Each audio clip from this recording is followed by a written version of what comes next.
Hemos venido aquí a la presentación de un libro y esto tiene un poquito de seriedad, hay que tomárnoslo también con seriedad. Este libro es de mi autoría y se llama Feminismo Silencioso, reflexiones desde el yo, el nosotros, el aquí y el ahora. Le agradezco mucho a los convidados que están aquí. Voy a comenzar por, pues te tocó, Pedro Miguel, bienvenido. Por aquí está Raquel Cerul. Aquí está Delfina Gómez Maza. Sigue Verónica Velasco. Y bien custodiada por el flanco izquierdo por Arturo Perrusquía. Muchas gracias y a manera introductoria no puedo dejar pasar por alto decirles que es un placer estar en la plaza pública. Aquí se forjó el movimiento político en el que hemos militado muchos y ahí volveremos. Ese es el destino de nosotros, y digo nosotros refiriéndome a mi familia. La plaza pública es a la que le dimos ese lugar común y a ella volvemos, y además volvemos con libros. Eso es sumamente hermoso. Muchas gracias también por todas las veces que nos han acompañado, o en lo personal, en la presentación de libros en la plaza pública. Muchas gracias y vamos a comenzar, si les parece bien, como iniciamos con Pedro Miguel. ¿Quieres comenzar? Aquí lo que ocurre, para que todos estemos en la misma frecuencia, es que él puede hablar o leer un texto y le pasará la palabra a la siguiente persona que él decida, y prestemos atención respetuosamente para que escuchemos su voz también. Gracias, Beatriz. Este libro no es una novela, tampoco una autobiografía o un testamento, escribe Beatriz Gutiérrez Müller en algún pasaje de estas páginas. Yo agregaría que no es tampoco un libro de memorias, ni un ensayo académico, ni un tratado filosófico, ni una antología poética, ni un manifiesto político. Y por supuesto no es un libro de autoayuda. Tiene de todos esos géneros y es desconcertante y es inquietante. Es un texto diáfano, muy alejado del academiquez posclásico del siglo XXI, ese que cuesta tanto trabajo entender, pero eso no significa que estemos ante una lectura fácil, porque la autora no hace concesiones a lo previsible y la estructura del libro no guarda más fidelidad que con su conciencia. Por eso, si lo que quieren es zambullirse en los chismes de palacio contados en primera persona, evítense la molestia, porque aquí no están. Si buscan una definición del movimiento obradorista formulada por alguien que ha vivido en estrecho contacto con su principal figura, ni lo compren. Si pretenden hurgar en las cada vez más escolásticas polémicas entre las distintas corrientes del feminismo, ahórrense la frustración. Este libro es otra cosa. A mi modo de ver, antes que nada, es un remanso, una suerte de jardín interior, un ejercicio de introspección que ciertamente no habría podido ser escrito sin las circunstancias fascinantes, excepcionales y en muchos sentidos abrumadoras que a la autora le ha tocado vivir.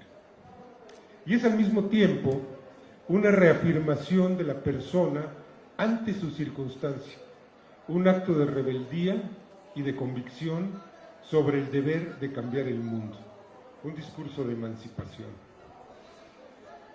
Las reflexiones de Beatriz plantan cara a su realidad, a las realidades del país y particularmente a las realidades de las mujeres de México y el mundo, pero al mismo tiempo se permite la fuga, el refugio en la filosofía, la historia, la estética y hasta la teología. Son, por así decirlo, una manera de buscar refugio en la inteligencia, una inteligencia que desemboca en una reivindicación de la acción vital como herramienta transformadora. Por encima de consignas hueras, del estruendo de las descalificaciones y el balido de las consignas cuando el colectivo se degrada hasta convertirse en rebaño. El libro desgrana de manera fascinante la tensión permanente entre el yo colectivo, porque no somos nada sin los otros, con la defensa sin concesiones del individuo y su soberanía. Esa defensa es irrenunciable si se aspira a instaurar la igualdad verdadera entre mujeres y hombres, porque si bien es cierto que unas y otros comparten opresiones políticas, económicas, culturales, mediáticas, religiosas y sexuales, no debe olvidarse que para las mujeres hay una opresión adicional doble que se ejerce por medio de su constelación familiar y afectiva personal. Otra tensión que busca solución en estas páginas es la que existe entre las convicciones políticas y sociales de la autora y su determinación de no impulsarlas mediante su vida familiar y de pareja, la cual paradójicamente la sitúa en un protagonismo que ella no desea. Su búsqueda en torno a lo que en psicoanálisis se conoce como transferencia se relaciona con un afán de desmontar la asociación en automático con su marido, el cual, por pura casualidad, resultó ser el presidente de la República y no cualquier presidente, de esos que se olvidan, porque es un honor estar con Obrador.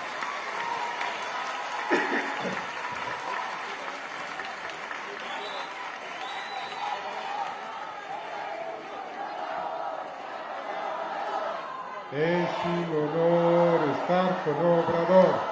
Es un honor estar con Obrador.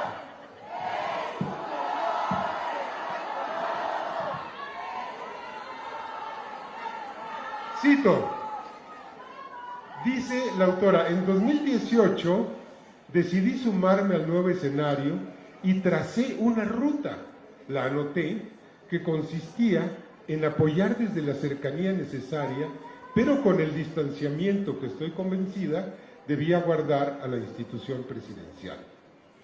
Durante el gobierno, como es natural, he recibido un sinfín de peticiones e intervenciones, y por convicción y también porque la Constitución establece el derecho de petición, me he esforzado por atenderlas. No soy funcionaria gubernamental, empero los ciudadanos tienen la libertad de suponer que soy el medio conveniente para hacer una solicitud. Entonces, yo asumo que el deber moral de canalizar las autoridades correspondientes, si es lícita, se formula de manera respetuosa y si es posible. ¿Puedo contar un chisme? Cuando el señor presidente era presidente electo, me pidió alguna tarea y fui a su casa de Tlalpan, de la Torre Guerra, y le dije, oye, ¿podemos hablar un poquito hacia afuera? Y le dije, oye, Beatriz y tú deberían hacerse un favor a ustedes y hacerle un favor al país y abolir la figura de primera dama. Y me dijo, pues ya lo decidimos, ya lo habían decidido.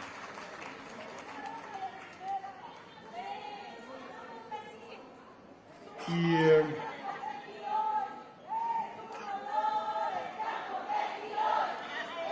un honor estar con Betty hoy. Es un honor estar con Betty hoy.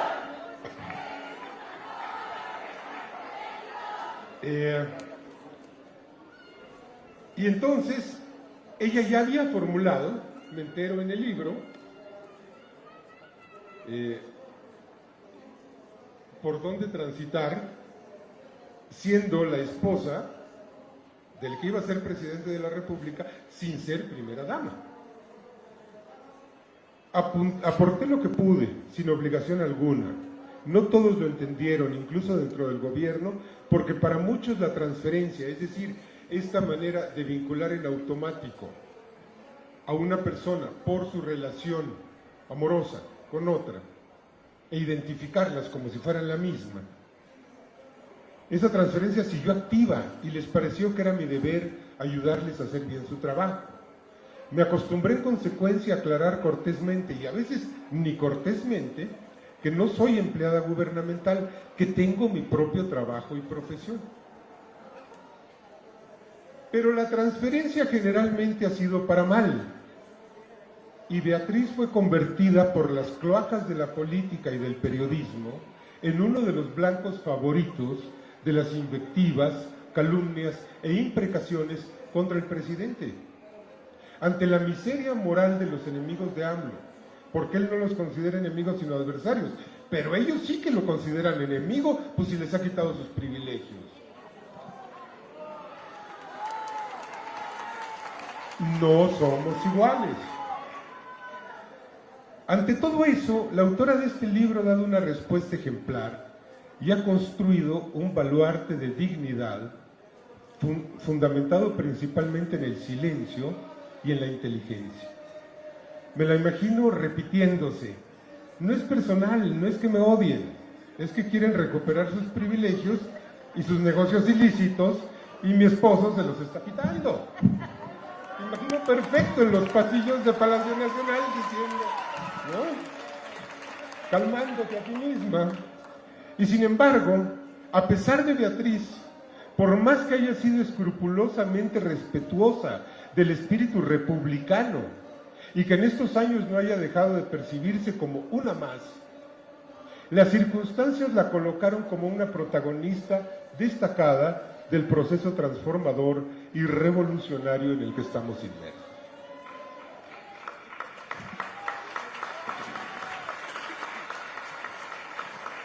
No solo por lo que hizo, sin apelar a atribuciones excepcionales, ni a facultades extraordinarias a favor del patrimonio cultural, sino sobre todo porque ha sido clave en la abolición de una figura importantísima del antiguo régimen, la primera dama.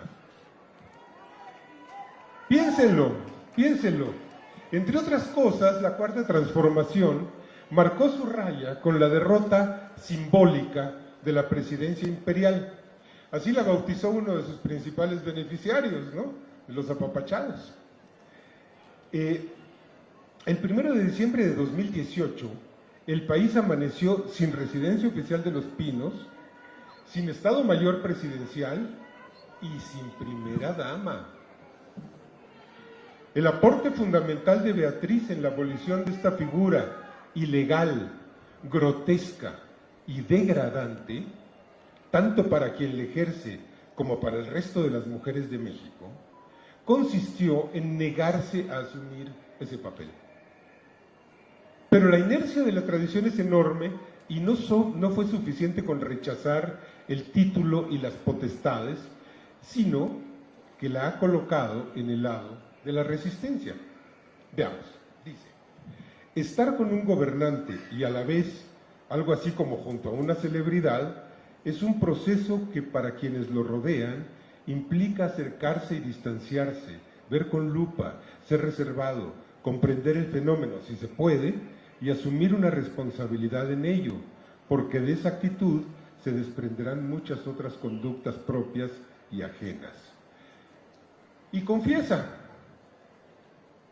en ese tiempo, confieso, que no me he hallado en absoluto en una zona de confort.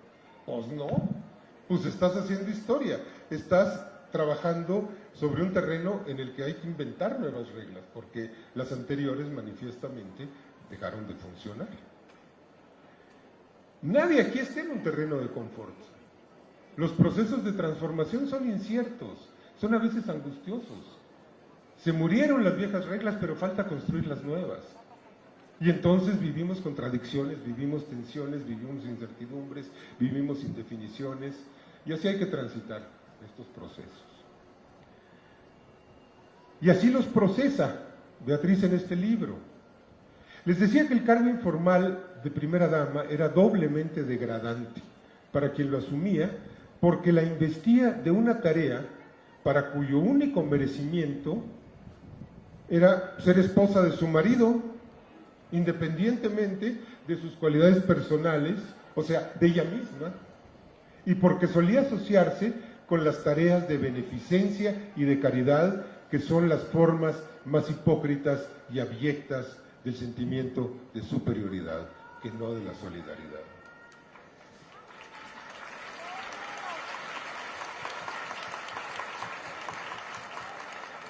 Pero primera dama también es ofensivo para el resto de las mujeres, porque en automático las convierte en seres de segunda. Todo eso sin considerar que el vocablo dama suele tener una connotación clasista y muy moralina. A ver, fíjense, ante la expresión de es que es toda una dama, ¿qué piensan de contrario? ¿Qué adjetivos se les vienen a la mente para describir lo contrario a esa expresión, es que es toda una dama? Bueno, es una expresión terrible. Desde luego, pienso que la tarea de demoler esa figura, al menos en el plano de las vivencias personales, es una tarea mucho más complicada y agobiante que la de cerrar los pinos. Abrirlos al pueblo. O abolir el Estado Mayor Presidencial. Beatriz lo ha hecho, y no solo lo ha hecho, sino que ha construido a partir de esa experiencia un libro que prescinde de los chismes de palacio, evita el sensacionalismo y elude la victimización para desembocar de manera luminosa y diáfana en el mundo de la reflexión, de las ideas y también, desde luego, a la acción. Entre ser primera dama y ser ella misma, Beatriz eligió lo segundo, y creo que debemos agradecérselo.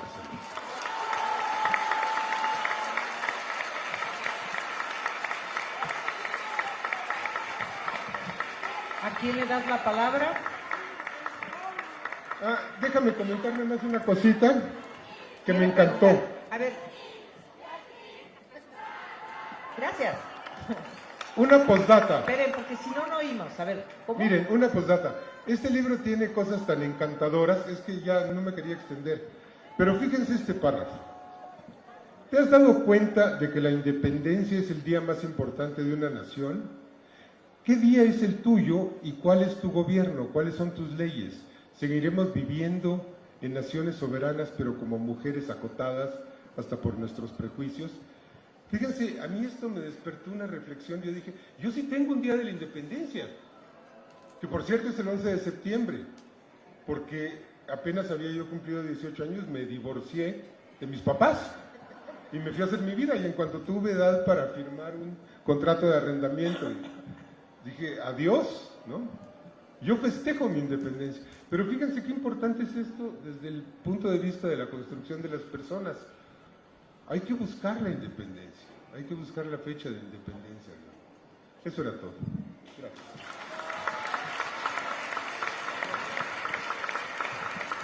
Seguimos con Raquel, ¿te parece? Gracias, Beatriz.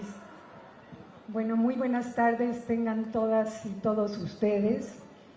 Yo, sinceramente, Beatriz, estoy agradecida por participar en esta presentación en nuestra gran Plaza de la Constitución, que ha sido testigo de la historia y de las transformaciones de nuestro amado país, de la que tú, Beatriz, has sido parte importante. Muchas gracias.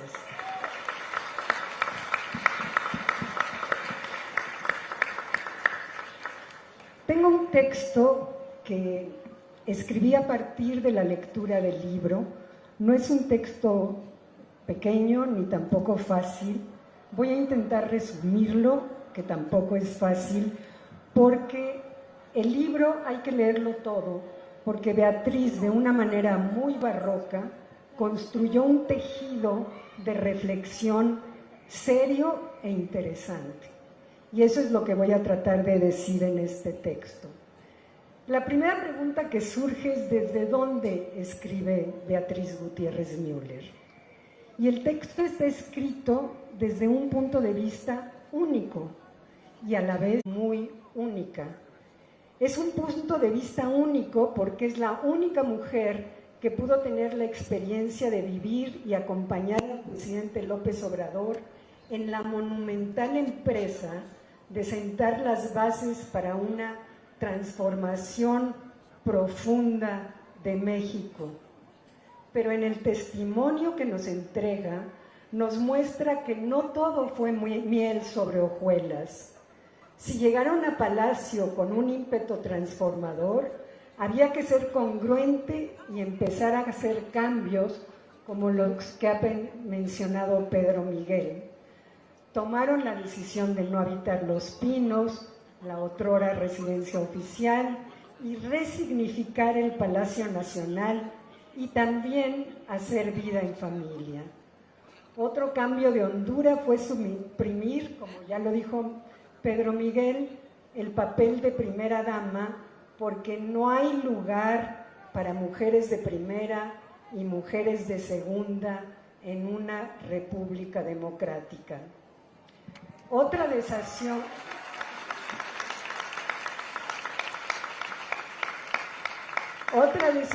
que toma Beatriz, y no menos importante, fue a la de asistir a actos protocolarios que el presidente López Obrador le encomendara, pero, y aquí es algo muy importante, no dejó de lado su vida, su trayectoria académica. Muchas otras mujeres, no hay una sola forma de ser feminista, aunque se tenga una o varias causas en común. La unicidad, lo único de este texto, es que se refiere a la necesidad de reconocer, celebrar la diversidad, en lugar de tratar de imponer una narrativa única o universal. Esto implica que no se reconozcan luchas y conquistas, esto no implica que no se reconozcan luchas y conquistas de los variados activismos feministas. La unicidad en este sentido implica reconocer que las mujeres tenemos historias, necesidades y deseos diferentes, valorar la individualidad y la singularidad de cada mujer en la compleja historia de México, un país que lleva a cuestas una historia colonial, y evitar así la homogeneización de las experiencias femeninas y sobre todo promover la inclusión y la diversidad dentro del feminismo. La autora sugiere que cada mujer tiene sus propias luchas, desafíos, logros, y que estas historias deben ser reconocidas y valoradas, nunca ignoradas o ninguneadas en las batallas por causas comunes. Sintetizando, la unicidad en el feminismo silencioso apela a la necesidad de reconocer y celebrar la diferencia y a un tiempo crear vasos comunicantes entre la unicidad y las narrativas dominantes y activas de la lucha feminista. Insertarse, como ella misma lo dice en el libro, en el soy y somos al mismo tiempo. Unicidad y comunidad. No nos confundamos. La unicidad no es sinónimo de individualismo. ¿Cómo entonces se vinculan unicidad y comunidad? Beatriz Gutiérrez Müller plantea la resistencia como forma de lucha. Para ella, la unicidad de las mujeres que han hecho historia en México previene precisamente de su capacidad de resistencia. El sostén que da soporte a la resistencia siempre ha sido una causa que contiene a la causa de las mujeres, pero que la rebasa. La autora se refiere a la causa que proviene de la necesidad de luchar por una patria más libre, más democrática, y en el devenir de esa historia ir transformándonos con ella. Ardua tarea. Un ejemplo de mujer resistente que me ha impresionado y que se consigna en el libro, y que les invito a todos que la lean para que escuchen cómo relata Beatriz Gutiérrez Müller el caso de Juana Belén Gutiérrez de Mendoza. Nos dice la autora refiriéndose a las mujeres mexicanas que no se arredraron y resisten, y aquí cito las palabras de la doctora Beatriz Gutiérrez Müller. Fueron resistentes sin pedir a cambio fama, ni diplomas y esculturas, ni escribir en los grandes recintos su nombre con letras de oro. Seguirá habiendo mujeres de roble detrás de cada transformación y lucha. Mi más alto respeto para ellas, las ignoradas, las desconocidas, las olvidadas. Y en otro momento nos dice, fíjense qué bonito y qué poético, todas estamos hechas de roble, sabemos crear, criar y cuidar lo creado y criado. Somos la tierra donde germina la semilla, somos el agua que mueve los océanos, somos el aire que despeja montes, somos el fuego que arde, sabemos extinguir el fuego, mover agua. Las mujeres mexicanas somos un yo, un nosotros, una naturaleza, una circunstancia, un aquí y un ahora. Nuestra capacidad de adaptación sobrepasa cualquier límite. Esta es nuestra naturaleza, la responsabilidad, la atención, la resolución de cualquier problema. Somos la cara frente al problema. Este huye de nosotras si lo echamos. Por ello, y fíjense qué final, muchos y muchas nos temen. Somos la resistencia silenciosa.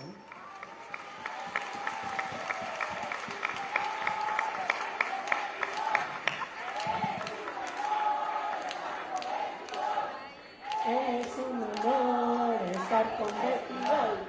Es un honor estar con Betty hoy. Y ahora viene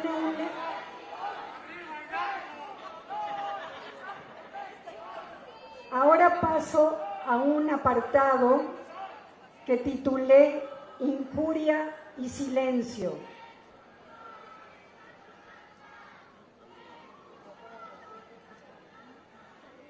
Injuria y silencio.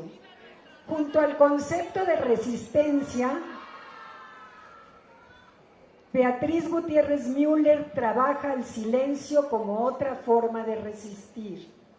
Si bien el lenguaje que en el libro cobra un merecido protagonismo tiene una vertiente liberadora, también cuenta con una variante oscura.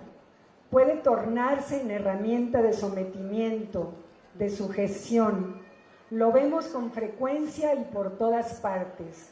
El lenguaje puede aprisionar, cercenar libertades, convertirse en barbarie y destruir o rebajar el valor o la dignidad. Puede ser justificativo de la prohibición, del no tienes derecho a hablar, del no puedes decir. Es entonces cuando la palabra se convierte en descalificación, en incapacitación, en intolerancia. Esa palabra infamante, dura, que lastima, que duele, que nos resta valor y nos quita dignidad, se llama injuria. Y ha sido quizá uno de los dispositivos de exclusión más eficaces que hemos padecido las mujeres y, por supuesto, todos los diferentes, los que no entran en la normatividad, los que la normalidad, entre comillas, rechazan. En nuestro ensordecedor presente, donde prevalece un bullicio incesante, el silencio, nos muestra Beatriz, es una fortaleza y tristemente ha sido devaluado. El silencio, nos indica la autora, es una forma de protesta frente a la injuria. Si bien no podemos subestimar la injuria que ha tomado como medio de expresión al descarnado escenario de las redes sociales, en donde cualquier persona puede ser cancelada o incluso destruida, el silencio reflexivo, que implica escribir un libro como este silencio reflexivo es quizá la única opción que fortalece la opacidad de resistir sin rendirse, aunque la injuria sea ostentando una patente de corso e imponiendo su régimen de impunidad en la tierra de nadie de la comunicación instantánea. Es el silencio el que le permitió a la doctora Gutiérrez gestar este libro, permitiéndonos entrar a su ser más íntimo y pensante, donde elaboró con inteligencia en el silencio creativo y poderoso que es la palabra escrita. Gracias por ello, Beatriz. ¿Sí?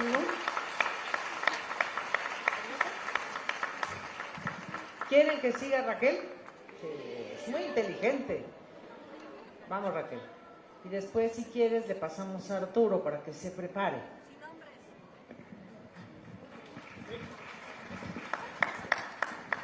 Me voy a saltar unas partes para no tomar el micrófono todo el tiempo, porque Pedro Miguel habló de la transferencia. Solo quiero decir algo en relación a la transferencia, en las propias palabras de la doctora Gutiérrez Müller, porque es muy importante que sepan lo que ella piensa de la transferencia. Transferencia es pasar algo de un lugar a otro. Y en el caso singular, único de Beatriz Gutiérrez Müller, ella ha sido transferida. Es decir, cuando alguien se acerca, y aquí van sus palabras, dice, a lo largo de estos años he sido transferida múltiples veces. El fenómeno presenta estos momentos. Primero, alguien me ve de cerca, me reconoce, supuestamente. Segundo, sobre mi cara o mi cuerpo, en milésimas de segundo, se interpone el rostro de mi cónyuge. Tercero, de modo inmediato paso a ser él. Es decir, Beatriz deja de ser Beatriz y la gente ve en ella a nuestro presidente López Obrador.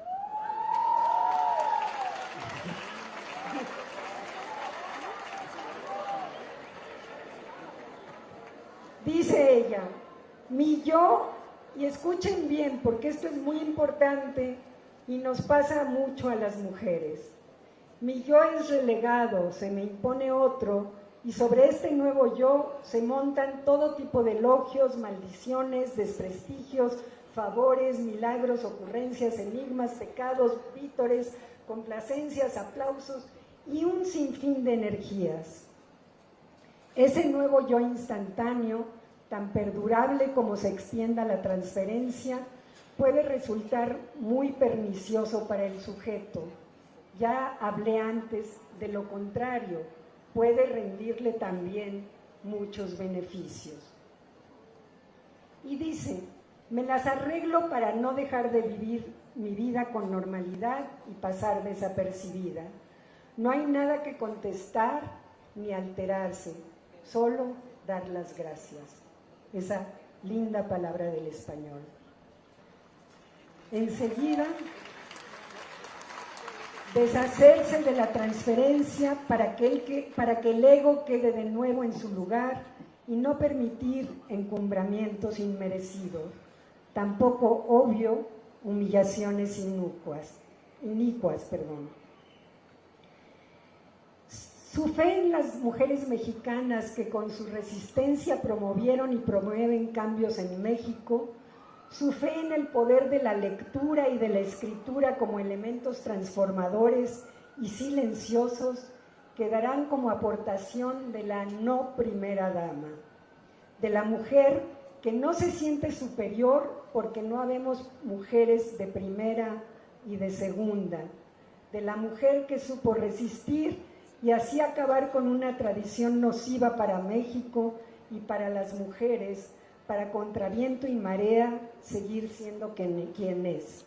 Beatriz Gutiérrez Müller, mujer, esposa, madre, académica y escritora. Un ser único en su diversidad que se asume feminista y partícipe de la causa de las mujeres en este proceso de transformación que ahora pasa a un segundo momento y con una mujer nuestra presidenta a la cabeza. Entiendo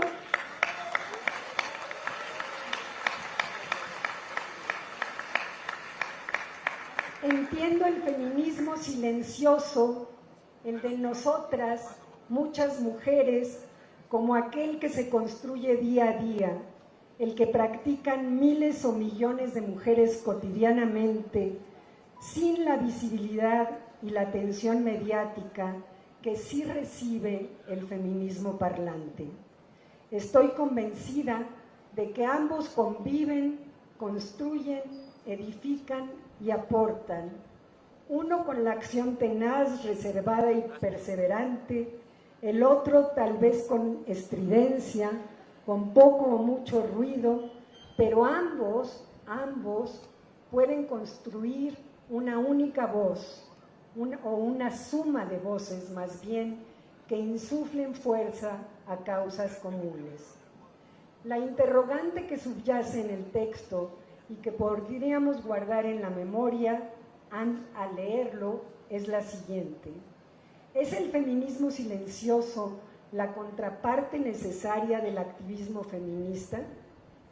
Si lo vemos desde esta plaza pública que nos ha reunido a las mexicanas, los mexicanos y a les mexicanes, muchas y variadas veces, aquí en el Zócalo, donde también se han manifestado las jóvenes feministas, formulando con rabia y desesperación sus demandas, aquí mismo y desde el silencio, blandiendo la palabra desde un rincón del palacio, encontraron a esta cómplice de lucha, mirando, escuchando, articulando y escribiendo una experiencia única desde la unicidad, desde la experiencia única de su feminismo silencioso.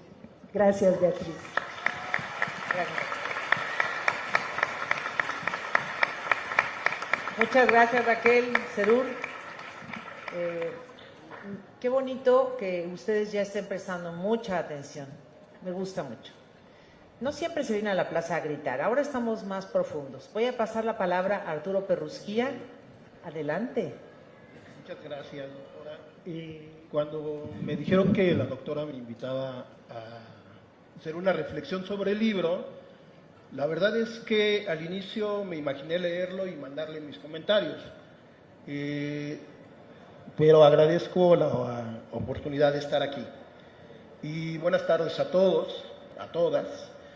Antes de empezar, quiero decir que me quedaré corto en el posible análisis y reflexión sobre un libro tan extenso como El feminismo silencioso. He tenido la fortuna de leer algunos de los textos con los cuales la autora fundamenta su libro y con los que se resignifica un marco conceptual y las nociones de feminismo, silencio, transferencia y resistencia. No me detendré en las coincidencias, diferencias o tesis a debatir. Guardaré ese momento, ojalá en otra ocasión logremos coincidir, doctora. En ese momento, baste decir, de manera general, que la autora deja ver en su libro su dominio sobre dichos temas. La obra, en su conjunto, ofrece una idea de unidad donde todos y cada uno de los elementos y referencias conceptuales guarda una estrecha relación el uno con el otro. Nada está escrito de forma azarosa o por antojo. Cada idea, cada frase y cada apartado está fuertemente justificado en el corpus de la obra, cuya escritura, por cierto, teje con sencillez y soltura y muestra el dominio del tema. Tema que transita y entrelaza marcos de referencia teóricos filosóficos como Aristóteles, Heidegger, Sartre, Habermas, Bakhtin, o psicólogos como Vygotsky, Piaget, Carl Jung, así como historiadores, antropólogos, sociólogos y lingüistas. En la obra consigue entrelazar de manera natural fragmentos de experiencia con dichos aportes teóricos metodológicos, lo cual facilita entender sus premisas. Si bien el abanico teórico emociona, a mí me emocionó más leer cómo logra una sinergia entre ellos y evade en todo momento el caer en un eclecticismo y mantiene un holismo teórico-metodológico que admite una lectura fluida. Él o la lectora no hallará un lenguaje oscuro, rebuscado y lleno de tecnicismos. Es un libro para todos y para todas. Dicho lo anterior, les comento que las ideas y reflexiones sobre el silencio fueron las que me hicieron cavilar mucho. Y es que la autora, en cada uno de los títulos, tiene a bien examinarte con cuestionamientos como ¿qué hubieras hecho tú? ¿Cuál sería tu reacción? ¿O de qué manera ofrecerías una solución a X situación? ¿Por qué el silencio? En la página 99, la doctora dice, el silencio ha sido uno de mis grandes aliados, maestros y amigos. Así que decidí hablar sobre el silencio. El silencio es una forma de comunicación no verbal, es un acto de respeto, escucha y admiración. O bien tiende a manifestarse como una acción de violencia, callar o acallarse puede connotar malestar, arrogancia o indiferencia. De ahí la advertencia de la autora sobre el valor de contextualizar y contextualizarse en el silencio, es decir, mirarse cuando uno está haciendo ese acto. Quiero destacar que su mirada sobre el silencio, en las líneas sobre las féminas históricamente, donde desarrolla la idea de la mujer pura y la mujer pecadora, me orilló a revisar algunos salmos y versículos de la Biblia. Quería entender por qué, cómo se cita en la primera de Corintios, que hace la doctora, a las mujeres que deberían de callar en las asambleas, independientemente de si habían pecado o no. En el primer ejercicio que realicé al hacer esa búsqueda, encontré algunos proverbios, Isaías 64, Habac, Jacob, Sofías, en fin. Todos hablan sobre el silencio y de los cuales se puede desprender que el silencio lo utiliza Dios para comunicarse con sus fieles. Para Él, este no implica sordera, ni vacío o carencia de contenido. Siempre detrás del silencio había un mensaje oculto para quienes no quieren ver y escuchar, pero explícito y visible para quienes estaban listos a mirar y reflexionar. Sin embargo, en ello no se justifica por qué la mujer debería callar y el hombre era el que tenía que hablar. Otro de los argumentos que me atrapó de la lectura es el que versa sobre la transferencia y que ahora tiende un puente con la idea del silencio, y es que la autora muestra lo que es actuar de forma estoica, y me explico. Los estoicos, o para los estoicos, el silencio era una herramienta que les concedía reflexionar y discernir lo que estaba bajo su control y lo que no. Ese momento era esencial, les permitía responder con sabiduría y serenidad a las situaciones que representaban la cotidianidad. Y me regreso al texto de la doctora, porque después dice, he aprendido mucho sobre los seres humanos y sus conductas, en especial en torno al poder. Desafortunadamente, hoy, seducidos por el poder de la palabra, el silencio se ha vuelto una losa, un ancla que no permite sobresalir o salir a flote, que nos niega la posibilidad de mostrarnos como los dueños de la situación o quienes tienen el control. De ahí la importancia de este libro. Leerlo sería una buena guía, a lo mejor no de terapia, ¿verdad?, pero sí una guía, pues como lo muestra la doctora Gutiérrez Müller, ante un escenario difícil o de grandes retos, el silencio ayuda a ordenar los pensamientos, y si la persona se deja seducir por llegará a entender y podrá vislumbrar la cantidad de recursos y saberes que tiene a su alcance para dar una mejor cauce a sus sentimientos, pensamientos y conocimientos. La invitación no es sencilla. en un mundo dominado por los sonidos y un exceso de oralidad considerada necesaria e indispensable, se dificulta incursionar en nuestro ser. Si lo hacemos, consideramos que nos hemos alejado del mundo, un mundo que distrae y ahuyenta la emergencia de regresar a ti, de mirarte, de conocerse a uno mismo. El silencio nos vuelve nada. El ruido humano nos impide conectarnos sin prisa con nosotros, nosotras, y nutrir nuestro modo de entender o de ver el mundo. La autora es clara cuando enfatiza que no se trata de dar la espalda a la palabra, de no alzar la voz con fuerza y contundencia cuando el momento así lo demande. No obstante, un buen uso del silencio te da los elementos para una mejor respuesta. Así se mira en la narrativa de su texto. Me voy a permitir hacer un puentecito con una frase que decía Nietzsche. Nietzsche decía que al alejarse de la gente, el estar a solas le permitía separarse de una sociedad contaminada con la que él o a la que él llamaba moralidad esclava. Un sistema de valores que condiciona a la persona y los convierte en ovejas dóciles. Me parece que lo que comparte la doctora Müller en torno al silencio y al hablar del feminismo silencioso es ir precisamente contra ese sistema. Ella muestra cómo el silencio le permitió y nos podría permitir desarrollar palabras y discursos que no estén vacíos ni llenos de mentiras. El silencio, nos lo muestra, debería permitir crear nuevos valores individuales, sociales y sistémicos, como en el caso del patriarcado. El silencio, sí, pero no ser silenciado o silenciada, callada o callado, con el propósito de ser ignorado.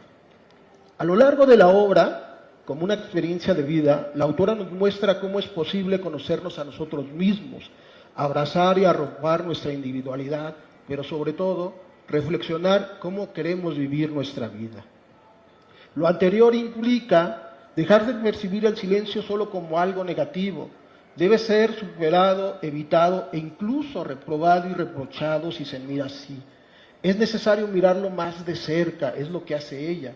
Tratar de entender la importancia de los silencios y descubrir que ellos no solo se usan para realizar alguna evasión o confrontación, sino que juegan un papel importante en la introspección y autoconocimiento. En efecto, ustedes escucharon silencios, y hablo de los silencios porque dentro de la estructura polisémica del término, en un artículo titulado The Semiotics of Silence, se describen 10 tipos de silencio a los cuales nos enfrentamos cada día. Y la clasificación es la siguiente. No me voy a detener a describir cada uno de ellos, lo dejo a su imaginación, pero me sirve para continuar con el texto. Hay un silencio prudente, hay un silencio artificioso, hay un silencio complaciente, hay un silencio burlón, hay un silencio inteligente, hay un silencio tonto, bueno, la traducción es estúpido, pero no lo quería decir. Hay un silencio aprobatorio, hay un silencio despectivo, hay un silencio del humor y hay un silencio diplomático. El feminismo silencioso, desde mi lectura, nos muestra y nos pone enfrente de un silencio prudente, inteligente, diplomático, y me atrevería a decir que en algunos momentos de humor. Lo que hace la doctora Beatriz Gutiérrez Müller con estos 4 tipos de silencio es imprimir una nueva forma de comunicar no solamente a nosotros, para nosotros, sino de compartir su vasta experiencia.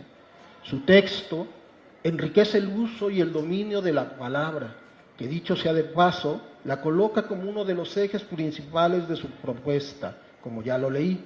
De hecho, me parece que la pone por encima de las nociones de transferencia y resistencia, pues al hacer una lectura entre líneas, estos 2 conceptos son rebasados cuando explica la importancia de entender que el ser humano, hombre o mujer, tiende o será dueño o dueña de sí misma cuando practique un silencio elocuente y persuasivo, no el silencio de la mudez o el acallamiento, un silencio que después te lleve a una rebeldía reflexionada, estructurada y cuyo fin sea detonar cambios profundos, no solo en la persona, sino también en la sociedad. Por lo tanto, cuando el silencio es elegido, es cuando la creatividad florece, es donde ideas nuevas y revolucionarias pueden surgir, y es este libro. Es donde se puede romper las expectativas, normas impuestas por la sociedad o de aquellos llamados o autollamados grandes pensadores. La doctora Beatriz encontró en el silencio la fábula que encendió nuevamente su obra. Pero, sobre todo, es importante enfatizar que no lo idealiza, que reprueba de manera categórica el silencio generado por un sistema sexista y machista. No lo considera como la panacea tampoco, o la solución universal, pues un silencio no bien manejado e insuficientemente reflexionado, es una trampa peligrosa que conduce a la alienación, al aislamiento o a la sumisión. La clave, yo así lo leo, reside en encontrar un equilibrio, saber cuándo necesitamos retirarnos al silencio y qué tipo de silencio es menester vivenciar, si deseamos conectar con los demás y lograr en conjunto un acto de resistencia o una forma de rechazar la superficialidad de las interacciones, las palabras vacías y las conferencias y transferencias compartidas. Un silencio prudente e inteligente, diplomático y de humor, es decir, un silencio elocuente y persuasivo que involucre al yo sin negar al o la otra, admitirá las interrogantes a las normas sociales, facilitará explorar quiénes somos y de qué estamos hechos. Para la doctora Beatriz, el silencio ofrece un terreno para la creatividad, para el crecimiento y para modificar nuestra forma de ser y de actuar. En suma, la autora nos dice que el silencio puede ser maestro, una guía para la vida más plena y significativa. Un silencio no pensado o entendido como aislamiento o soledad, como callarse o dejarse callar. La resignificación de la noción de silencio como una nueva forma de entender y hacer uso de un concepto es un regalo, doctora. Lo recibimos y abrazamos, o bueno, al menos yo lo recibo y lo abrazo, con la intención de mejorar y contribuir a la construcción de nuevas realidades y conocimientos. Su esencia, más extensa, subsistirá como habitará, discutirá y reflexionar desde muy distintas visiones y direcciones, movimientos académicos o sociales, el texto de la doctora Gutiérrez Muñoz, ejercitando lo anterior, las raíces de su revolución, de su pensamiento y la semilla para hablar de la importancia del feminismo silencioso, continuará. Gracias por la invitación, doctora.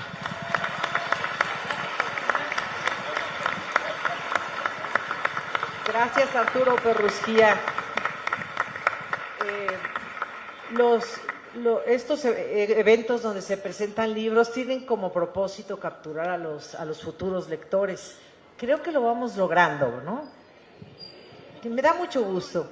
Y la idea también, desde luego veo unos libros por ahí, es que si ya lo compraron, lo lean, porque aquí vamos a escuchar, ya vieron el talante de los presentadores, su profundidad, se ve que es un libro que les dijo, ¿me lees bien?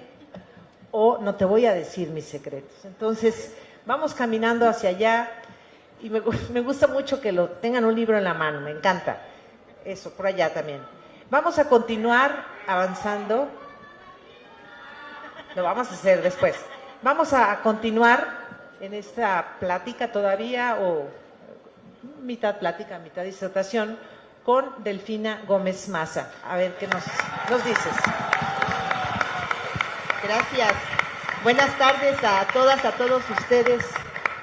Miren que el poder compartir con ustedes estas reflexiones que se generan y producen al dar lectura y analizar el contenido de este libro, Feminismo Silencioso, es lo primero que quiero agradecer a la doctora Beatriz Gutiérrez Müller, autora de este libro. Gracias por permitirme vivir esta experiencia, porque algo que ha dejado esta transformación es no solamente aperturar cuestiones ideológicas, sino también crear espacios de ejercer un derecho que muchas de nosotros no lo había tenido.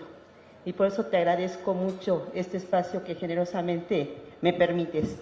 Y bueno, les comparto que al dar lectura al título, Feminismo Silencioso, pues sí me generó una inquietud de por qué silencioso. Si por lo que se ha luchado como mujer es por ser escuchadas en todo lo que tenemos que decir, en propuestas, en emociones, en inquietudes, en reclamos y en muchas otras cosas. Y esto me despertó más el gran interés de cómo iba a abordar este tema la doctora. Y sorpresa, al iniciar la lectura me percaté que es un libro que hace reflexionar desde el primer párrafo, partiendo de lo que es la autenticidad y precisando que en toda acción que realizamos, todos y cada uno de nosotros, es producto del tiempo, del momento y de la circunstancia en la que nos encontramos, y de esta manera ejercemos nuestra libertad, pero aunado a ello también nos hace reflexionar acerca de la responsabilidad y además también considerar el costo que puede tener nuestras decisiones y nuestras acciones. El contenido de este libro de verdad que evoca ideas desde grandes filósofos, Aristóteles, Platón, de Vygotsky, psicólogo, de Ludwig, lingüista, y sin perder de vista también grandes luchadores sociales como Felipa Velázquez, quien fue enviada a las Ligas Marías precisamente por ser una luchadora social.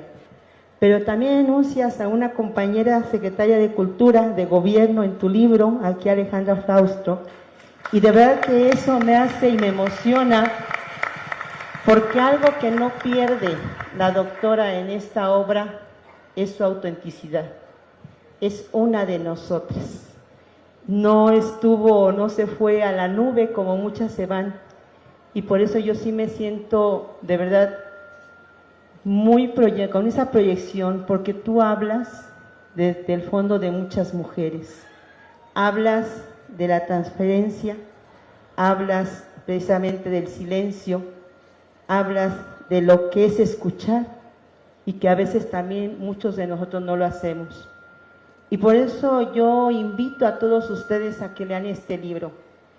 La autora me hizo desvelarme varias noches, porque nos traía de un lado para otro. Para poder entender una situación o una acción teníamos que regresarnos precisamente para poder entender por qué el silencio.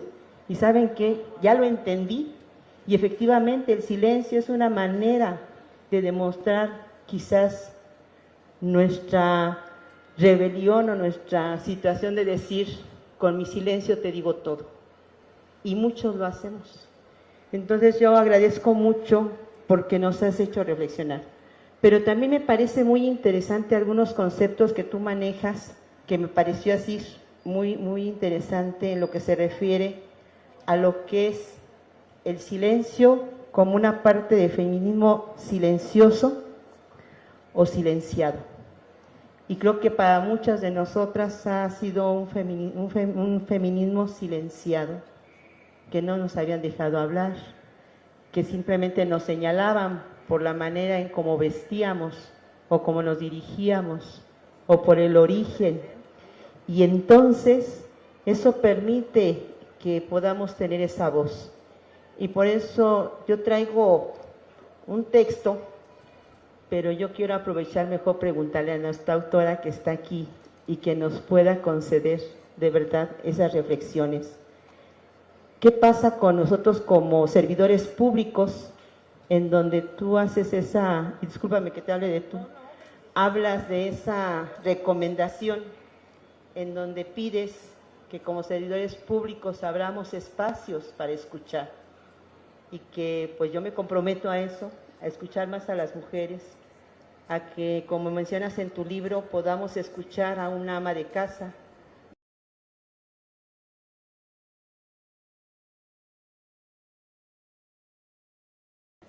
familiar con discapacidad. Y este libro que tú nos ofreces y que de verdad yo lo agradezco de todo corazón y que no me cansaré de leerlo, y así que se lo recomiendo porque de verdad que está buenísimo. Les va a traer como para acá y para allá, pero ¿saben qué nos permite? Reconocernos. En este libro nos podemos reconocer muchas de nosotras y por qué no también muchos de nosotros. Y por eso yo preguntaría, doctora, aprovechando que está aquí usted. Anda. Bueno, esa es la libertad, ¿verdad? Lo que nos ayuda mucho. ¿Cuál sería o cuál fue lo que te motivó a realizar esta obra? ¿Y qué nos pedirías a nosotros como sociedad, como mujeres? ¿Qué nos pedirías para poder dar continuidad a esta lucha que tú, desde tu gran granito de arena, porque no es granito, es gran arena, qué nos pedirías para dar continuidad a esto que ha dado inicio y que no va a parar? Muchísimas gracias, de verdad te agradezco y sí me comprometo a, no con palabras, sino con hechos, a seguir luchando por esto que inició con esta cuarta transformación. Muchas gracias. Gracias.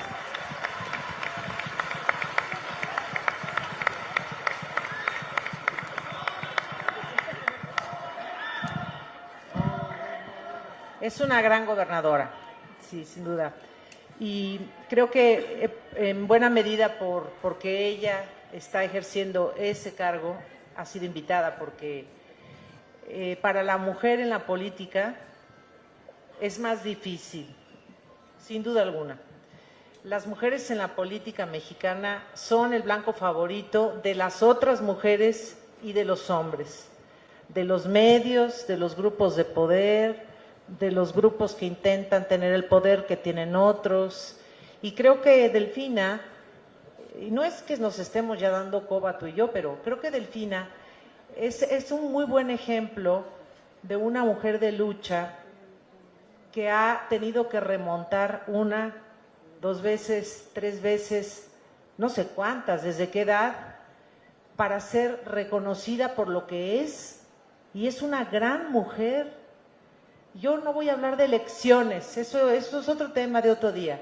Ella es una gran mujer, y una mujer como muchas, y allá ya están algunas, y allá atrás otras más, allá más, mujeres que han tenido que enfrentarse a esa adversidad por el simple hecho de ser mujeres. Es una verdadera tragedia, pero se remienda con el tiempo, porque cuando los pueblos despiertan y comienzan a no dejarse llevar, pueden surgir personas como Delfina, una mujer, y tomar el poder, y los demás aceptar que es mujer y que no es ni superior ni inferior a los demás. Y ella ha tenido, como muchas mujeres públicas, políticas, del medio artístico, personas muy públicas, ha tenido que padecer estos ataques misóginos, machistas, que no solamente vienen del mundo masculino. Creo que eso es muy importante. Los que están en contra de las mujeres como Delfina es porque quizá ni siquiera están de acuerdo consigo mismos y tienen la necesidad de culpar a otros de sus fracasos. Delfina no ha creído esa historia y por eso está aquí. Para responder a tu pregunta, me gusta porque es como el final de las películas que ya se acerca, y como yo no pedí estar en la esfera pública, yo me voy a retirar de igual modo, sobre todo de la esfera política, no es lo mío, y aunque fui pública o soy pública por razones ajenas a mi voluntad, me retiraré silenciosamente también para vivir con toda la prudencia que me caracteriza lo que resta de mi vida. Y una prudencia pública, porque a lo mejor de dentro soy muy imprudente todavía. Y está muy bien que viva internamente imprudente y que siga siendo una eterna inconforme y que proteste a mi manera. Y respondiendo a tu pregunta, las personas que quedarán en la esfera pública, política incluso, ojalá que escuchen más. En la política se da por hecho que el instrumento principal es el verbo. Está muy bien, hay que convencer, pero los políticos y las políticas, y sobre todo los que llegan al poder, tienen que escuchar más de lo que han escuchado. Así de simple, no hay para dónde ir. Ahí está la verdad, esa verdad de hoy o la de mañana. No se puede imponer a ningún ciudadano lo que un gobernante desea llevar a cabo. Eso no puede ser más. Porque no estamos, los demás, no estamos pintados, no existimos solo para llenar un auditorio. Somos tan personas como quien nos gobierna. Somos tan persona como quien nos representa. Y creo que la petición a futuro es que esa voz dada al pueblo de México, a hombres y mujeres, jóvenes, no tan jóvenes, muy grandes y grandísimos como todos los mexicanos y las mexicanas, debe ser una voz exigente.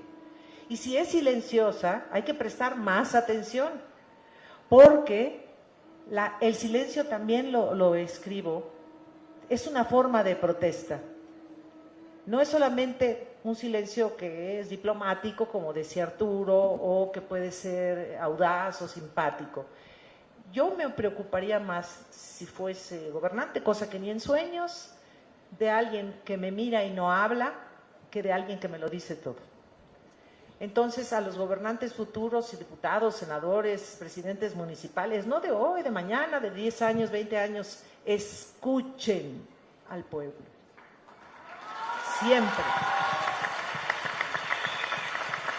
Siempre habrá una solución en el pueblo, siempre. Todos tenemos algo que decir. A lo mejor a los que hablan menos hay que escuchar más. Y vamos con Verónica Velasco. Gracias. Muy buenas tardes. Muchas gracias. Gracias, doctora Beatriz Gutiérrez Müller, por la invitación. Profesora, investigadora, escritora y sobre todo una pensadora, acompañada siempre de la poesía, la música y el canto. Es una alegría y un honor compartir con ustedes algunas reflexiones esta tarde y consideraciones sobre tu más reciente libro, Beatriz. Mi primera consideración sobre este libro, Feminismo Silencioso, reflexiones desde el yo, el nosotros, el aquí y el ahora, es reconocer a la autora como una mujer valiente. Publicar un libro, pese al escrutinio y por momentos escarnio público, al que se ha visto sometida y expuesta por el hecho de ser la esposa del presidente, requiere de coraje. Beatriz Gutiérrez Müller habla por sí misma. Así es desde que la conozco. Construye su propia narrativa, el relato de sí misma. No cede la palabra, la toma. Y a través de reflexiones sinceras, complejas, profundas, nos comparte sus experiencias, dudas, interrogantes, episodios, aprendizajes, decisiones. Es un testimonio razonado, dice Beatriz, producto de su personal participación en movimientos sociales y un singular rol que le tocó o el azar puso en su camino para responder sí, adelante. Con esa determinación, ha vivido y abrazado grandes causas de nuestro tiempo como la democracia, la justicia, el compromiso social, la inclusión, la igualdad, la paz. Y también Ha luchado y cantado por la revolución pacífica que vivimos en México, emprendida por su compañero. Beatriz Gutiérrez Müller comienza el libro advirtiéndonos sobre lo que no vamos a encontrar en él y su propósito de escribirlo. Cito: desde el inicio advierto, si alguien espera encontrar en mis palabras dictados provenientes de otras bocas, lo mejor es que abandone este libro. La autora es responsable y nadie más. No hay fusión de pensamientos, no hay autor tras telones. Si esto se entiende desde el principio, enhorabuena. Tampoco es un libro con pretensiones académicas. Para este libro me he propuesto no consultar marcos teóricos contemporáneos sobre el feminismo, porque el propósito de aportar mi propia noción de conformidad con mi pensamiento, lenguaje y circunstancias se movería hacia la especialización. Y este ensayo no es académico, sino divulgativo. Es bastante circunstancial. Me interesa, pues, que cualquier mujer u hombre se encuentre aquí con meditaciones comunes y corrientes como las que tiene la mayoría de las mujeres. Este volumen nació en la práctica y pretende generar una referencia teórica. Es mi aportación a la teoría y movimientos feministas con énfasis en mi propuesta de un feminismo silencioso. Beatriz Gutiérrez Müller elabora un complejo entramado de reflexiones e ideas, unas veces entrelazadas y otras, como ella dice, son una miscelánea de ideas circundantes. Desde las primeras páginas, la autora hace una reflexión sobre la importancia de afirmarnos como personas únicas, singulares e intransferibles.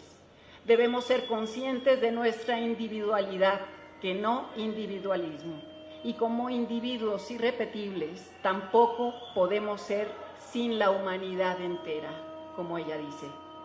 Escuché alguna vez a una mujer de una comunidad indígena llamarle a esta comunión entre el yo y las otras personas nosotridad. De cada uno de los temas tratados en la primera mitad se podría escribir un libro entero.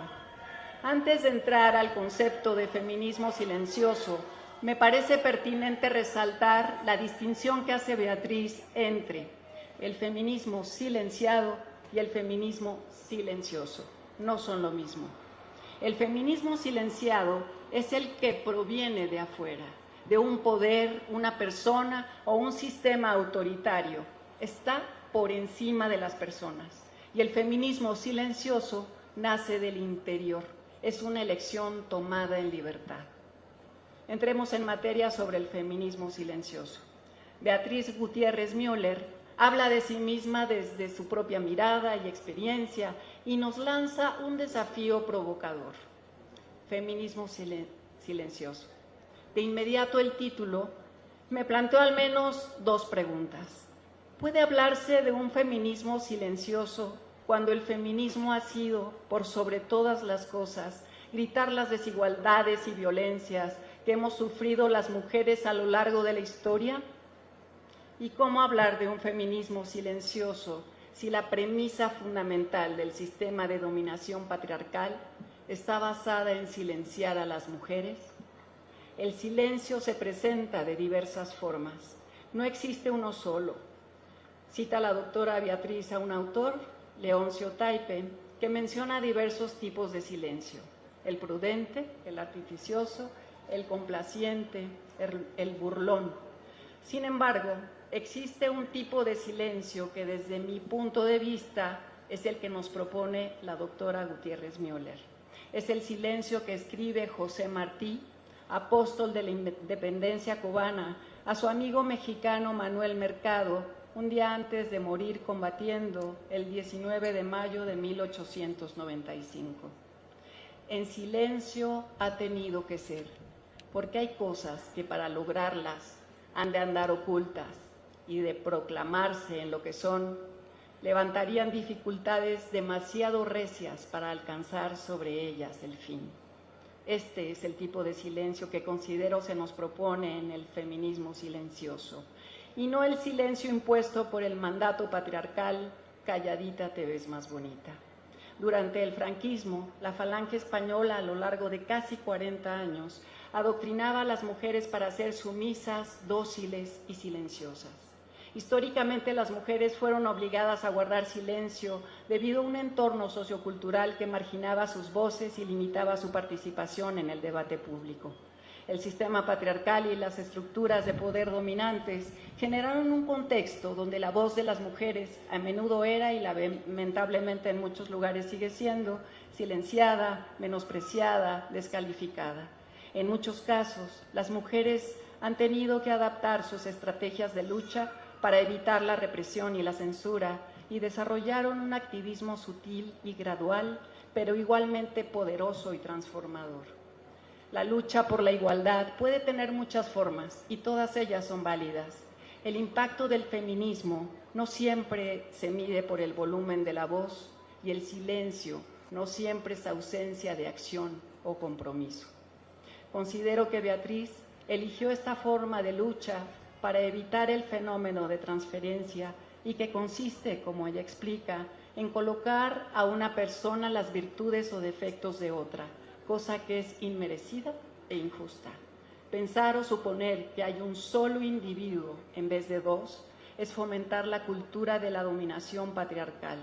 Se niega la independencia singular y se transfieren o depositan los hechos o pensamientos ajenos a uno y otro. La transferencia es una forma de ningunear. Beatriz toma la bandera del silencio y construye el feminismo silencioso como una forma de resistencia y como una estrategia deliberada en la que busca cambios profundos y duraderos. Cito: el feminismo silencioso es desconocido, ignorado y, por tanto, potencialmente peligroso para el verdadero patriarcado femenino o masculino. Quienes lo integramos no acostumbramos a discutir, observamos, decidimos, resolvemos y perseveramos. No atomizamos, unimos. No nos enfocamos en la hoja de un árbol, sino en la raíz. No desperdiciamos ni un segundo su realización. No conocemos el ocio intelectual, sino que el intelecto es consustancial en nosotras y bastante resolutivo.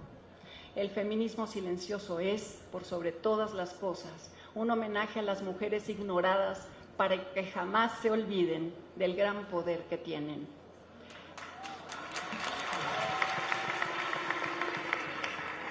El feminismo silencioso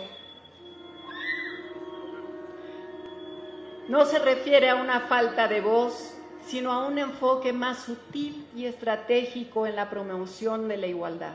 Dice la doctora Beatriz: escuchar nuestra voz interior requiere una decisión, es una actitud. No hablar es una forma de protestar. El silencio es altamente expresivo y por ello, a todas luces, subversivo, distópico, revolucionario. Ella sabe muy bien que una revolución pacífica es resistente y usa el silencio a su favor. Un activismo no violento es creativo, conoce de tiempos, de planificación y unidad. Tiene una visión de futuro y sabe que para lograrse, como decía Martí, en silencio ha tenido que ser. Dice poéticamente Beatriz: los resistentes silenciosos aprendemos a mantener firmes los dos pies a costa de la humillación, porque sabemos que hay intereses superiores a nuestros cuerpos o singularidades, y no podemos doblar las piernas creyendo que la daga va con nombre y apellido. El feminismo silencioso, desde mi punto de vista, también es un discurso disruptivo. Deja de lado cualquier discusión intelectual o académica sin ser beligerante contra ningún feminismo. Nos dice Beatriz: si lo que expongo resta a una causa, mejor callar. Si suma, hay que estudiar bien cuándo se dice, de qué manera, para quién y con qué objetivo. El feminismo es toda acción a favor de nosotras.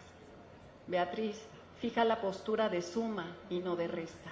Suma a las mujeres que no conocen la teoría feminista, pero que practican un feminismo silencioso en la vida diaria, rompiendo con patrones dañinos para no repetirlos, educando a sus hijos e hijas para la paz, la igualdad, el respeto a la pluralidad, la diversidad y la diferencia, cuestionando las injusticias y las violencias en sus interacciones diarias. Con todo ello, las practicantes del feminismo silencioso contribuyen activamente a desmantelar estructuras de opresión sin protagonizar necesariamente grandes eventos o ser reconocidas públicamente. El feminismo silencioso puede ser menos visible, pero es esencial para seguir avanzando en la revolución de las conciencias. Cito: describía a la mujer mexicana como un motor poderoso del país que aporta todos los días, a veces en silencio o a través de acciones aparentemente invisibles. Sigo pensando lo mismo. Es más, la mayor parte de las mujeres mexicanas hace grandes cosas sin tener un micrófono o un foro donde lo explique o lo publicite. Me sumo a ellas. Por esta situación es que el silencio o las acciones aparentemente invisibles adquieren un sentido vital para mí. Solo una vez durante la campaña presidencial en 2018, Beatriz se decidió a hablar en un mitin en Minatitlán, Veracruz. En su discurso hizo una propuesta trascendente y, como dijo el presidente en aquel entonces, fue pronunciado con su soberana independencia y su absoluta responsabilidad. En ese memorable discurso, que pueden leer completo en el libro, interpeló al pueblo de México para hacer lo que ninguna otra esposa de presidentes había hecho antes: ponerle fin a la idea de primera dama en México. Ya voy.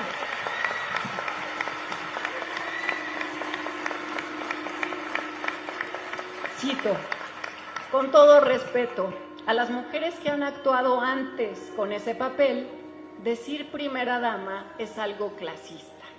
No queremos que haya mujeres de primera ni de segunda.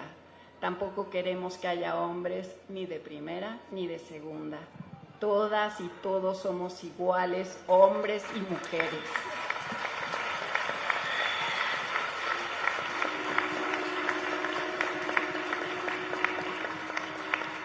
Y al llegar su compañero a la presidencia, cumplió.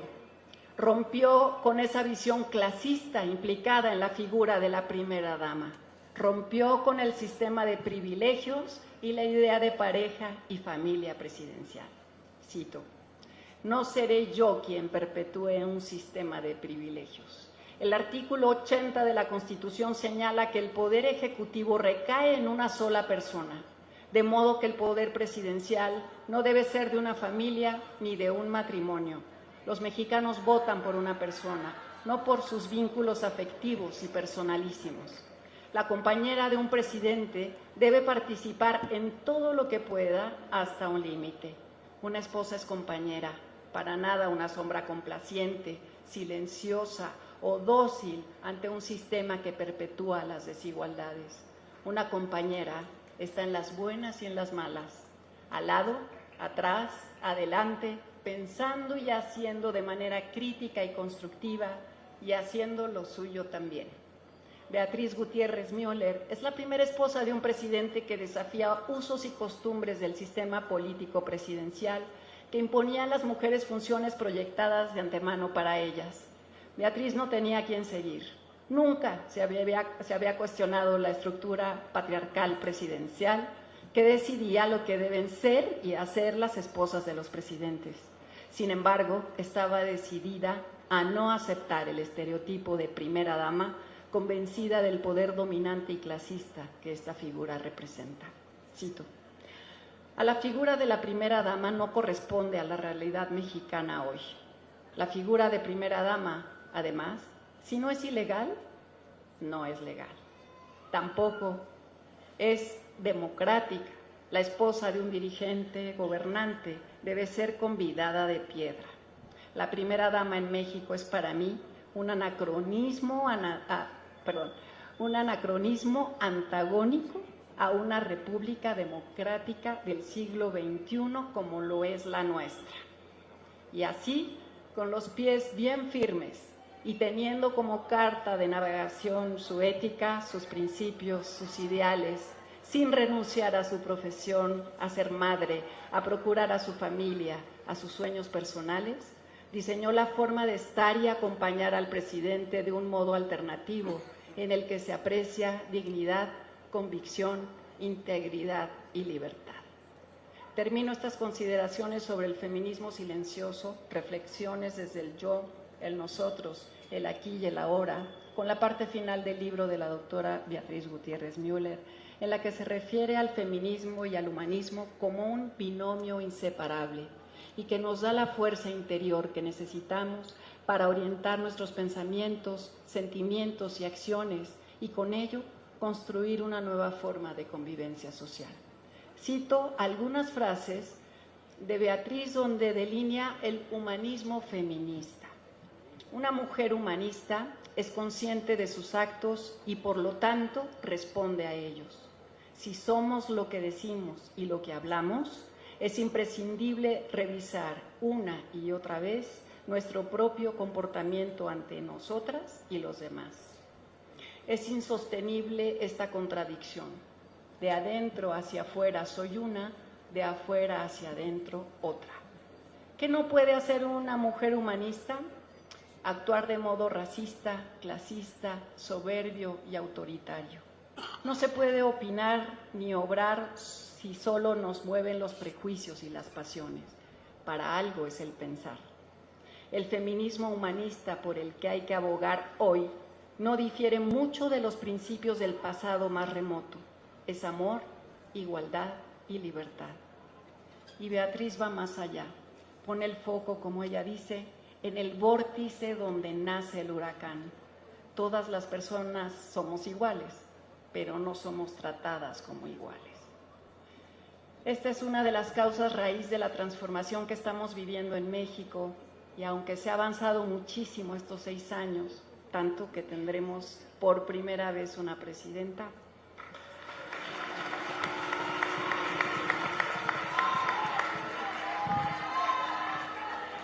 debemos continuar la tarea y junto con ella defender y ampliar lo logrado, en silencio, en voz alta, en la academia, en las casas y en las plazas. Por último, si alguien preguntara, ¿qué proclama el feminismo silencioso? Beatriz responde. Y si nos preguntan, ¿estás de acuerdo en que haya un permiso de maternidad extendido? Responderemos sí.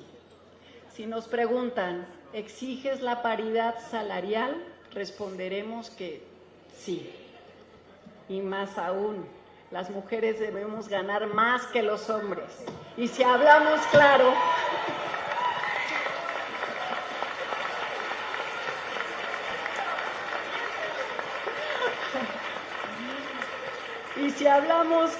porque realizamos cuando menos un trabajo doméstico todos los días, en silencio y sin remuneración alguna. Ni una más en nada. En acoso sexual, en asesinato, en feminicidio. Ni una más en discriminación por su color de piel, por su orientación sexual, por su estatura o su fenotipo. Ni una más humillada porque no tiene un lugar para vivir. Ni una más, ni uno más. Viva el feminismo humanista, viva el humanismo mexicano fraterno, universal, incluyente, de derechos plenos, de amplia democracia, de libertad y de igualdad para todas las personas. Viva la revolución pacífica y de conciencias. Que vivan el primer y segundo piso de la cuarta transformación.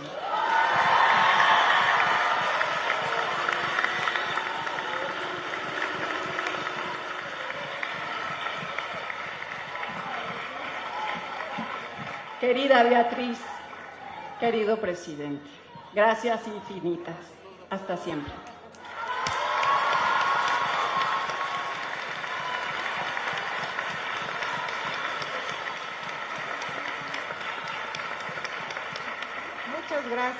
Muchas gracias.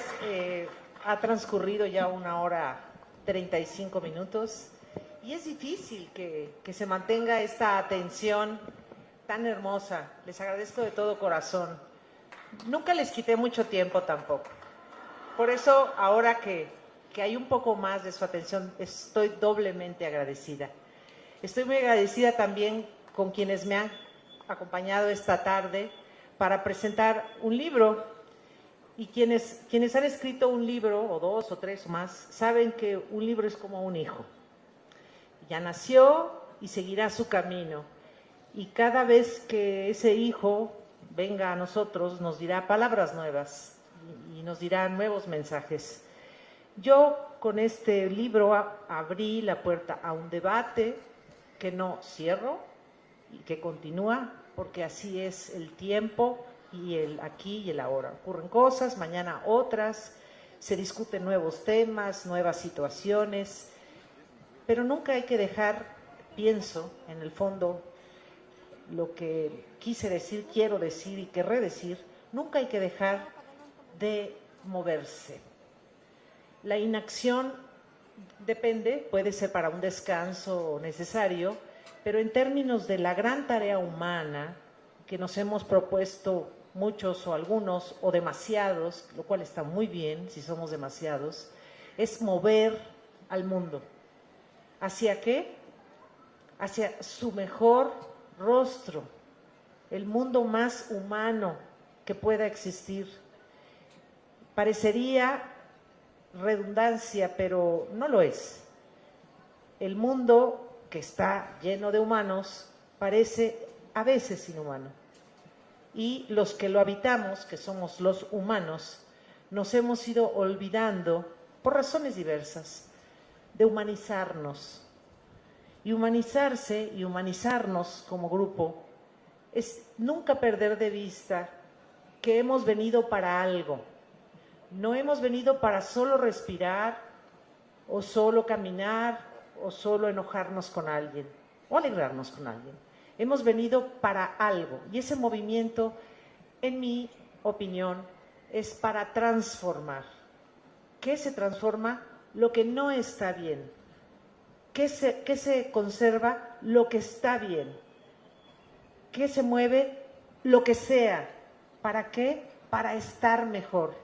Para que esa humanidad a la que en lo menos yo aspiro estar, siempre sea tierna, siempre sea conmovible, siempre sea fraterna, nunca deje atrás al que se quedó atrás, jamás se olvide, sea hombre o sea mujer, de dónde viene, para qué existe y hacia dónde va. Somos todos individuos. Yo no tengo copia, Raquel no tiene, Delfina no tiene, pero somos una misma humanidad. Cada una con sus batallas, cada uno con sus batallas, pero vamos, creo, pienso, deduzco, supongo, me gustaría, vamos hacia un mismo fin. Dejar que esta existencia nuestra no sea vana, no sea vacía, sino que se convierta en una realización de muchas cosas que requiere esta humanidad dolida por muchas cosas feas que pasan, como la pobreza. Bueno, esa no es una cosa fea que pasa, esa es una cosa horrible que perdura y que mientras existan sociedades empobrecidas hay que luchar para que ya no estén en esa situación, aquí y en cualquier otro lugar del mundo. Asimismo, imagino que esta humanidad que cada uno de nosotros toma parte debe conducir sus actos hacia el amor, desde el enamoramiento, que es hermoso, hacia el amor fraterno. El amor fraterno y profundo siempre será el destino que nos lleve seguro a lo mejor de nosotros. Estoy segura. Sí, soy muy utópica, la verdad. Pero por eso aguantamos, porque vamos atrás de los sueños, sin descanso. Y a todos los luchadores silenciosos, sobre todo, porque hoy es un homenaje a los que no hablan mucho, como yo. En lo público, porque en lo privado sí platico. Y luego me paso. Pero a los que somos soñadores y queremos de verdad un mejor mundo, una buena estrategia es nunca olvidar para qué estamos caminando, independientemente de si somos comprendidos o no. Sean infranqueables, sobre todo las mujeres, porque de hecho a veces de convidar los sueños se los tumban los envidiosos. Compártanlo poco para que logren mucho también. Y a todos los que están aquí, que vinieron por el gusto que les haya dado Pedro Miguel o Raquel o Delfina, Arturo, Verónica, o por curiosidad o por, por el libro de ustedes. No importa, nos unimos, fíjense qué hermoso momento y fotografía se está haciendo aquí. Nos unimos en algo muy pacífico, haciendo encomio a la palabra que nos fraterniza a todos y al mismo tiempo compartiendo pedacitos desde el cielo terrenal. Les agradezco mucho a ellos, los presentadores, a los asistentes y a los que no pudieron venir porque no se puede ir a todo, sencillamente. Muchas gracias también por esa buena intención. Y a los que deseen este libro, pues como se hacen las presentaciones, se les ofrece como una posibilidad de consumo, para decirlo elegantemente. Sí, pero básicamente, yo lo he dicho muchas veces, eso sí he dicho muchas veces, los libros se pueden comprar e incluso es relativamente fácil. Lo difícil es leerlos y comprenderlos. Y voy a terminar, ya nos vamos, y muchas gracias a todos los que hicieron esto posible, comenzando por Editorial Planeta. Voy a comenzar con lo que decía Pedro Miguel. No, yo recuperaría todo, pero no puedo porque es abuso de tiempo con ustedes, pero hay una cosa importante ahí. Firma. Espere. Está muy difícil eso de la firma, pero a manera de conclusión, ha sido un gusto estar con ustedes hoy y en este tiempo. Ojalá lean y conozcan un pedazo o un poco de estas reflexiones que no seguramente son nada más mías, seguramente son mucho de ustedes, porque hemos hablado durante muchos años ustedes y yo sin necesidad de estar cruzando una pierna y la otra, sin necesidad de chatear o escribirnos cartas. Nos hemos sabido identificar y comunicar. ¡Qué magia más maravillosa! Y muchas y muchos están aquí, sus voces están aquí. Porque cuando de verdad se quiere escuchar, la comunicación fluye libremente y cada quien se expresa. Esa es la libertad. La libertad de actuar, de decir, de pensar. Y yo también voy a aprovechar de agradecer a mucha gente, no solo a nuestro presidente, sino a mucha gente, que cuando votamos por ellos hace 6 años y luego hace 3, entendieron o fueron entendiendo que este país ya cambió. Ya no hay marcha atrás. Y si hay marcha atrás en algo, yo les voy a echar la culpa a ustedes. Este país ya cambió, ya no somos los mismos, no somos las mismas. No pueden tratarnos como hace años, ni a hombres, ni a mujeres, ni a ciudadanos comunes y corrientes. No se puede ya más. Ojalá lo entiendan los que están renuentes a comprender este principio elemental, que es la comprensión de nuestro prójimo. Y ese prójimo en una plaza pública se llama pueblo. Si no hay una comprensión de sus necesidades, de sus emociones, no se ha entendido nada. Y por eso el silencio tiene lugar para hablar también como forma de protesta. Es un muy buen ejercicio. Les dejo esas últimas palabras y silenciosamente emprenderemos la retirada, todos los que estamos aquí, procurando algo que hemos cumplido muy bien, Con mi silencio no. que es conducirnos tranquilamente hacia nuestras casas. Espérame. Mira, para firmar libros hay muchas ocasiones. Te hablo a ti porque me estás mirando fijamente.